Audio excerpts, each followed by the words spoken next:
Welcome back, focused learners. I am absolutely thrilled to bring you today's explainer, because we're looking at what is essentially the ultimate quick start guide to completely transforming how you learn. Today, we're breaking down the absolute best neuroscientific memory mechanics, specifically active recall and spaced repetition, so you can learn faster, retain information way longer, and actually recall it under pressure. All right, let's dive right in. So we've all been there, right? You sit down to study. You read the exact same sentence, 5 times in a row, and it feels perfectly familiar in the moment. But then literally 2 hours later, you try to remember it, and your brain has just completely deleted it. It's like it never even existed. It is incredibly frustrating. But I really want to validate that painful experience for you right now, because as we'll see, there's actually a biological reason why this happens. Which brings us to part 1, why your brain deletes information. Okay, so here's the secret nobody tells you. Forgetting? It's not about a lack of intelligence, and you definitely don't have a bad brain. Actually, from a pure survival standpoint, your brain is designed to forget almost everything. Think about it. If you remembered every single detail of every single day, it would completely overload your ability to focus.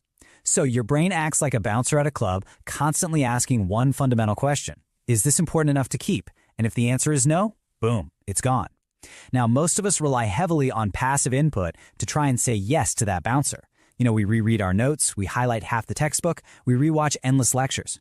But passive input doesn't convince your brain that the information actually matters. The science is crystal clear here. Your brain encodes information so much faster when you force it to struggle. Memory is built through active reconstruction. That means retrieving the data, fighting for it, making mistakes. That struggle, that's exactly the signal your brain needs to realize, oh, hey, this information is vital for survival. And that leads us perfectly into part 2, the power of active recall. Listen, we need to completely shift our mindset here. We've got to stop trying to store information like a computer hard drive where you just save a file and expect it to magically stay there, and start treating memory like building a physical muscle. So, what is active recall? Well, it's exactly what it sounds like. It's the process of building those physical memory pathways in your brain by forcing yourself to retrieve information rather than just passively receiving it. While most people just read a page, feel kind of familiar with it, and move on, top performers do something completely different. They read the page, close their notes, and actively force their brain to retrieve what they just looked at. That tiny, sometimes painful mental struggle to pull the information back out, that's the heavy lifting. That is exactly what builds the pathway. Basically, the harder the retrieval feels, the stronger the memory becomes. So, what actually happens when you close the book and you can only remember, say, 20% of what you just read? Honestly, you probably think you failed.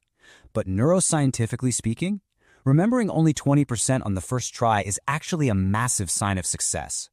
That difficulty you feel during recall is a sign that your brain is actively adapting and rewiring. It's not a failure. Testing yourself beats passive rereading every single time, even if, and actually especially if, you really struggle to remember it at first. Now, as you're building those active recall muscles, there's a neat little trick to make it even easier. Your brain absolutely loves patterns, and it remembers them way better than isolated facts. Random floating information dies fast, but connected information survives. So instead of just memorizing raw, boring data, turn it into a relationship.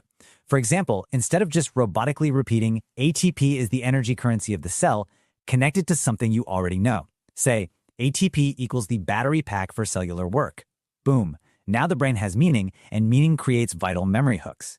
The more of these hooks you create, the faster you can pull that information up. If you want to memorize faster, you have to stop asking, how do I repeat this more? And start asking, how do I connect this better? Let's put that theory into daily action with part 3, the blurting method, your daily routine. Okay, this technique works so unbelievably fast, students literally say it feels almost illegal when they first try it. It's a daily application of active recall, and here is the exact 4-step breakdown. Step 1. Just study a topic normally for about 20 to 30 minutes. Step 2, and this is absolutely crucial, close everything. Put the book away, close the tabs, all of it. Step 3, take a blank sheet of paper and just write down everything you can possibly remember. We're talking a total brain dump. It can be messy, it can be incomplete, it really doesn't matter. You are just forcing that retrieval. And finally, step 4, open your notes back up.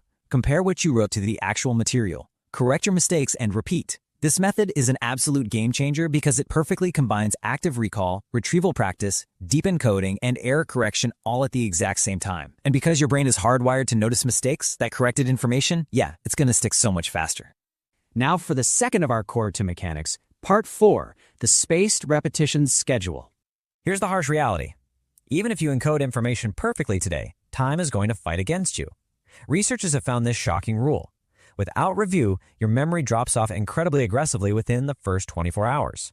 So if you study something brilliantly today, but you never revisit it, your brain literally labels it as temporary data, and whoosh, it's gone.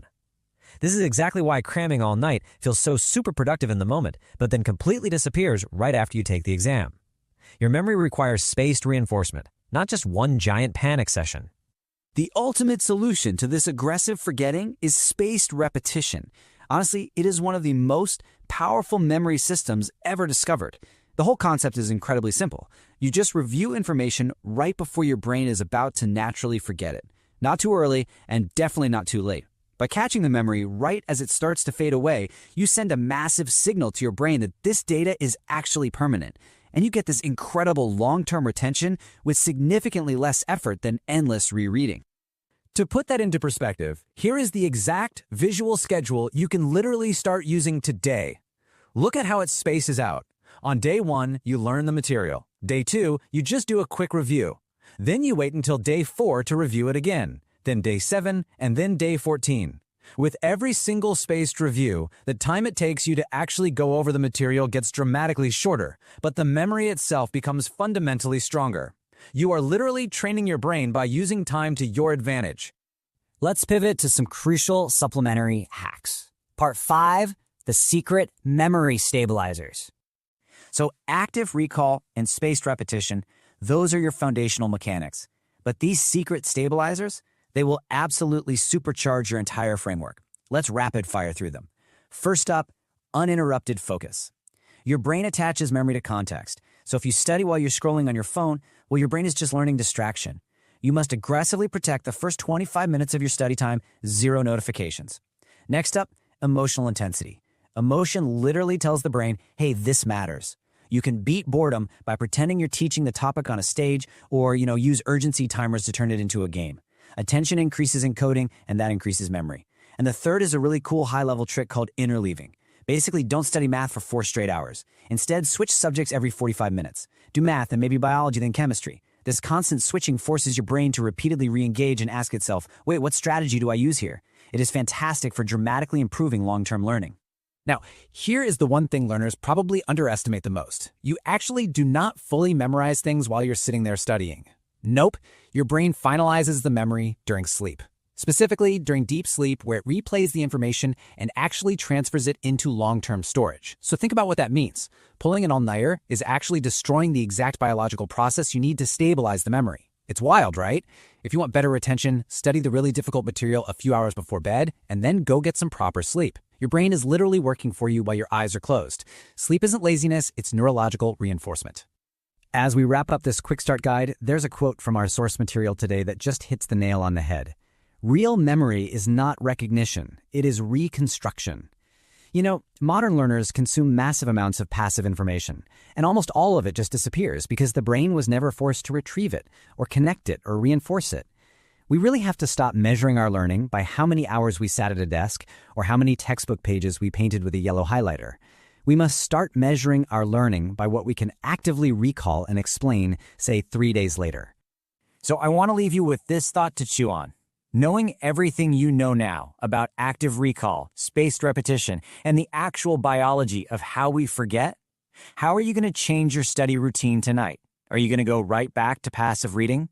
Or will you close the book and actually force your brain to struggle? I challenge you to stop consuming passively and start implementing these daily memory hacks immediately. Thank you so much for joining me on this explainer. Keep building those memory pathways, and I will see you next time.